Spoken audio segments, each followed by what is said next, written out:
I used to drive for Uber Eats mostly at night. The pay was better, and I liked the quiet. Fewer cars on the road at that time of the night.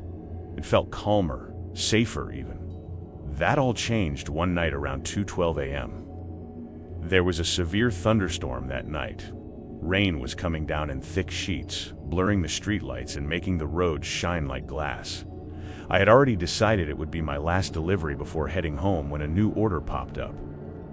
The payout was decent and it was only about 15 minutes away, so I accepted the delivery.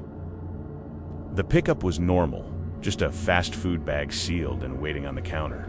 Nothing unusual. I got back in my car and followed the GPS to an older apartment complex on the edge of town. I have never done a delivery there. When I pulled in, the place felt off immediately. Half the exterior lights were out, and the lot was nearly empty except for one car parked crooked across a space near the entrance. The rain made everything look distorted and hazy. I parked as close as possible to the lobby to make sure that I wasn't in the rain too long. The lobby smelled damp, like old carpet that had soaked up to many years of humidity. The fluorescent lights overhead flickered faintly. The delivery instructions said to hand the order directly to the customer in apartment 304.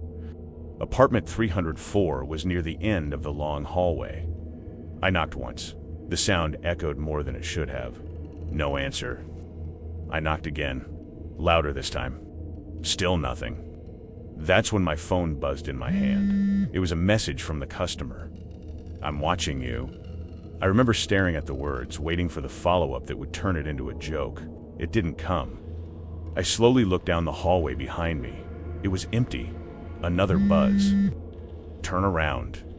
My stomach tightened. I felt that strange, prickling awareness you get when you know something isn't right but you can't explain why. I turned slowly.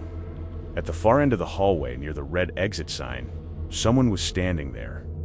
They were standing completely still, too far away to make out their face clearly. I couldn't tell if it was a man or a woman. They weren't holding up a phone, they weren't moving. They were just watching. My phone buzzed again. "You're not supposed to be here." My hand started shaking. I glanced down at the order details to confirm the apartment number. That's when I noticed something that made my chest tighten up. The apartment number no longer said 304. It now read, "Do not deliver," in all caps. For a second, I thought it was some kind of glitch. My signal was weak in the building. Maybe the app was malfunctioning. When I looked back up, the end of the hallway was empty. The person was gone. No doors had opened, no footsteps, no sound at all. The person was just gone. I didn't knock again. I didn't send a message. I started walking towards the elevator, trying not to look like I was panicking. My footsteps sounded too loud in the silence. When I pressed the call button, it felt like it took forever. Then I heard it. Footsteps, running faster and faster. I didn't turn around this time. The elevator door slid open and I stepped inside as fast as possible, pressing the close button over and over. The footsteps were getting closer. I could hear them clearly now. Heavy and uneven against the carpet. The gap between the doors narrowed. Just before they shut completely, I saw movement at the corner of my vision, like someone about to round the corner toward me. Then, the doors closed. Silence. The elevator began descending. My phone buzzed one last time. Wrong floor. When the doors opened to the lobby, the front entrance was standing wide open. Rain blew in across the carpet, carrying cold air into the building. The crooked car in the lot was now gone. I got into my vehicle, locked the doors, and drove off without looking back. When I checked the app, the order had completely disappeared. No cancellation notice, no record that I ever accepted it. The next day, I contacted Uber support. They told me there was no log delivery at that address and no order assigned to me at that time. Out of curiosity and against my better judgment, I drove past the complex during the day.